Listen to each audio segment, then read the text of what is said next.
Berdasarkan kisah nyata yang terjadi di Port St. Lucie, Florida, Amerika Serikat, terdapat sebuah pohon oak besar di sebuah taman.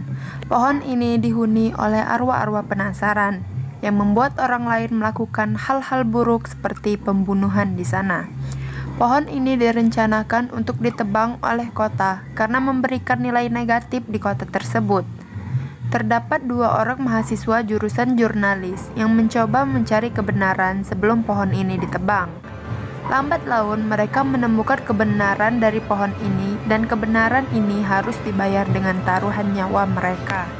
Film ini dimulai dengan intro pembunuhan seorang anak di sebuah pohon yang menjadi inti dari film ini. Kemudian setting film dimulai dengan tokoh utama film ini, yakni Samantha dan Rob, pasangan mahasiswa yang mengambil jurusan jurnalistik. Mereka berdua ditugaskan untuk membuat tugas kelas, yakni menyelidiki sesuatu tentang kebenaran sebuah hal yang mereka temui. Samantha lah yang menemukan hal yang akan mereka selidiki.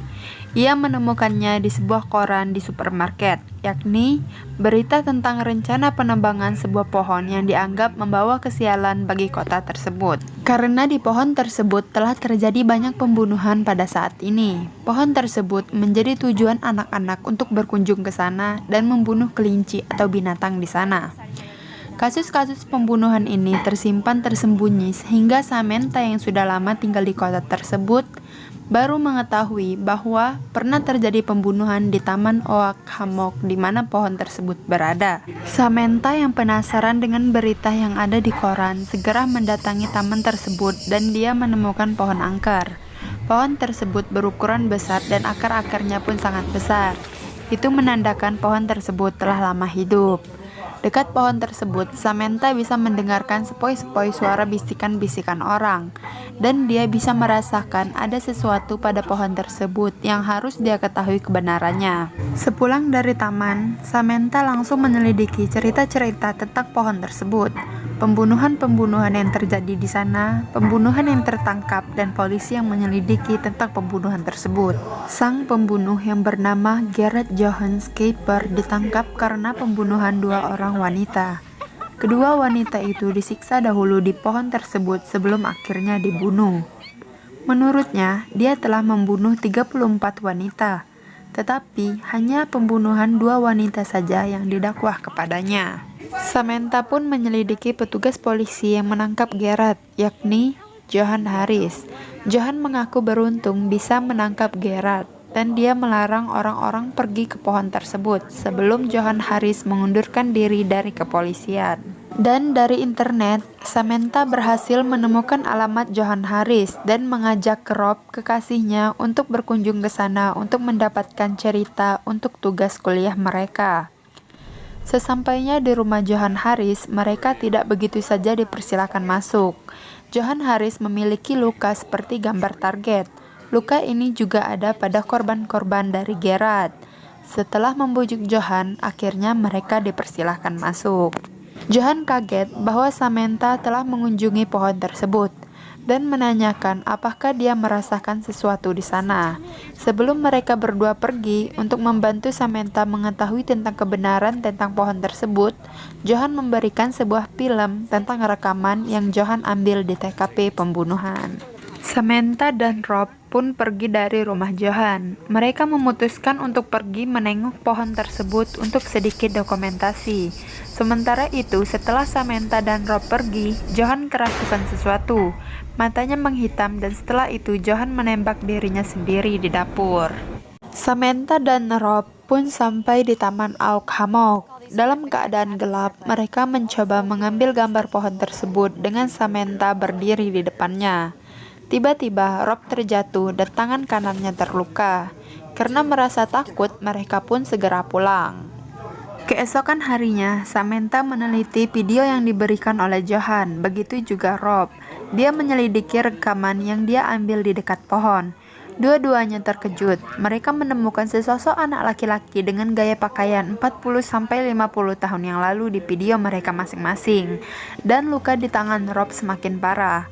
Luka tersebut kini mirip dengan luka yang ada di tangan Johan Harris, yakni luka semacam gambar target.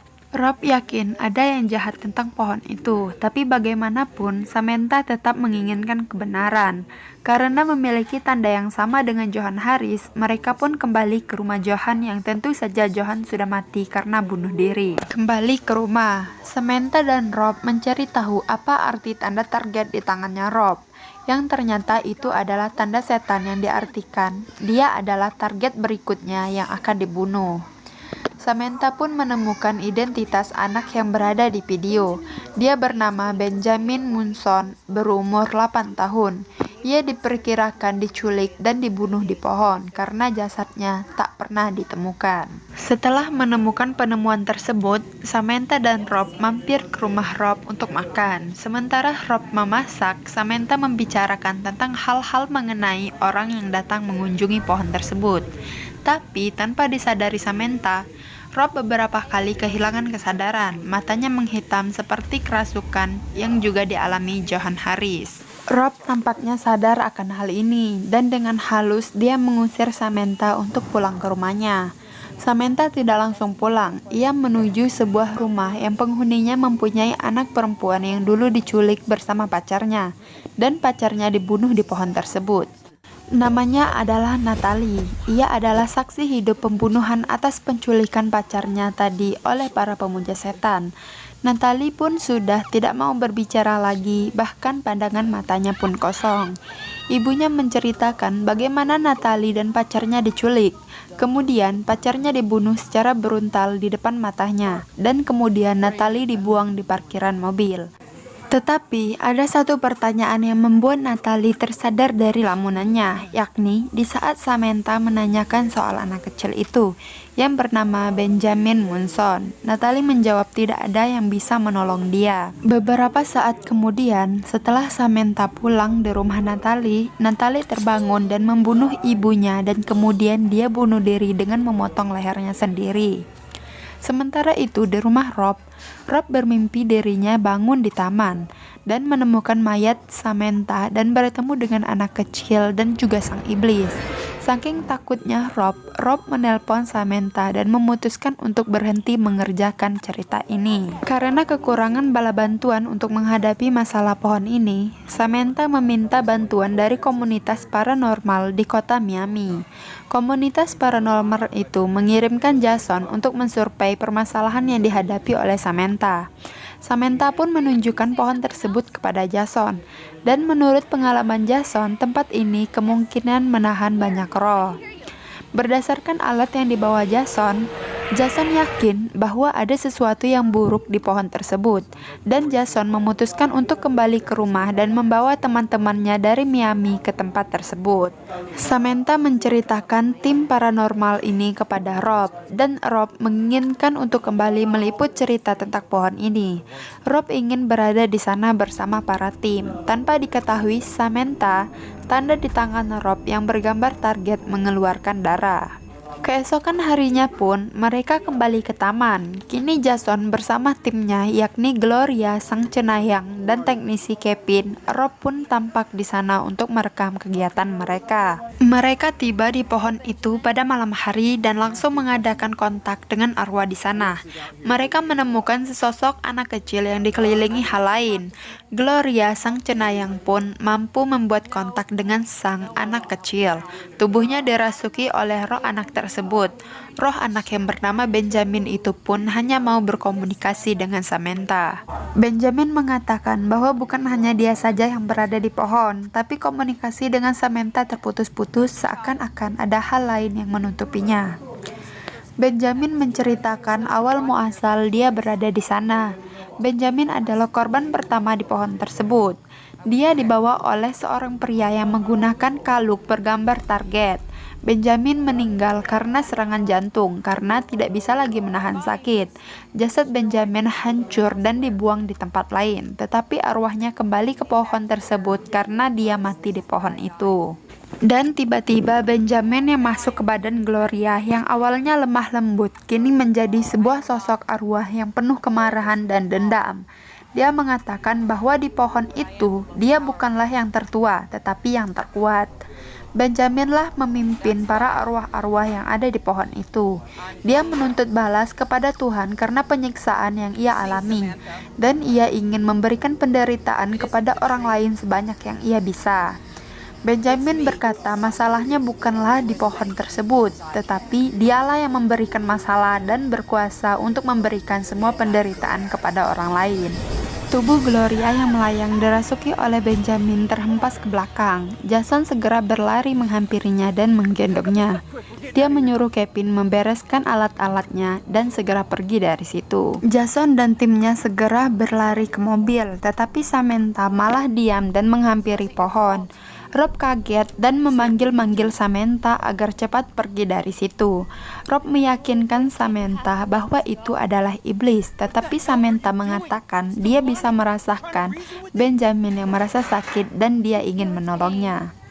Samantha berbicara pada pohon bahwa bukan hanya Benjamin saja yang pernah merasakan disakiti. Samantha bercerita tentang dirinya yang kecil yang sering diperlakukan tidak senonoh oleh ayahnya apabila ibunya bekerja lembur. Samantha meminta Benjamin untuk melepaskan amarahnya dan memaafkan orang yang melakukan penganiayaan terhadap dirinya dan meminta pengampunan Tuhan. Kemudian terdengar suara jawaban Benjamin yang keluar dari pohon.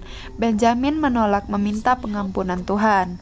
Dan tiba-tiba Rob pun dirasuki arwah Benjamin. Rob mencekik Samantha dan hendak membunuhnya dan membawanya bergabung di pohon. Samantha meronta-ronta dan berusaha melawan. Dia memanggil Rob agar sadar. Namun sayangnya Rob sudah bukan dirinya lagi. Di suatu kesempatan Samantha akhirnya bisa melawan. Samantha menusuk leher Rob dengan batang kayu yang dia ambil. Samantha menangis karena telah membunuh Rob. Samantha yang marah menantang Benjamin untuk membunuhnya dengan dirinya sendiri. Tiba-tiba Samantha melayang dan terasuki. Tapi tiba-tiba ada seorang laki-laki penjaga taman yang dulu pernah berbicara kepadanya. Dengan bekal kalung salib, sang penjaga taman melawan Benjamin dan menyuruhnya menurunkan Samantha. Samantha pun terjatuh dan sang penjaga taman menggendongnya pergi dari pohon. 6 bulan kemudian, Samantha diceritakan sedang di rumah bibinya di kota lain, sedang bersantai menatap keponakannya. Samantha menceritakan pada bibinya, dia beruntung masih bisa hidup. Bibinya memberikan kata-kata yang membuatnya semangat.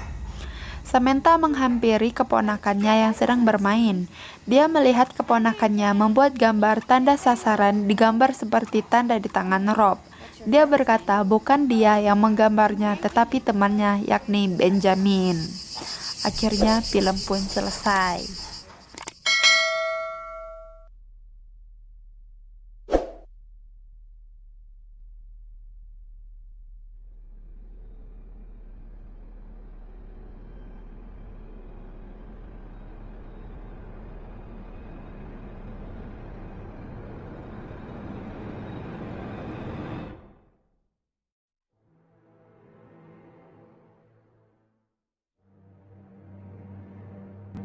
I am the first one here that got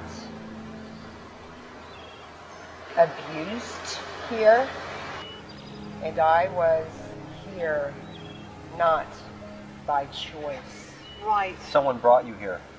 Yes.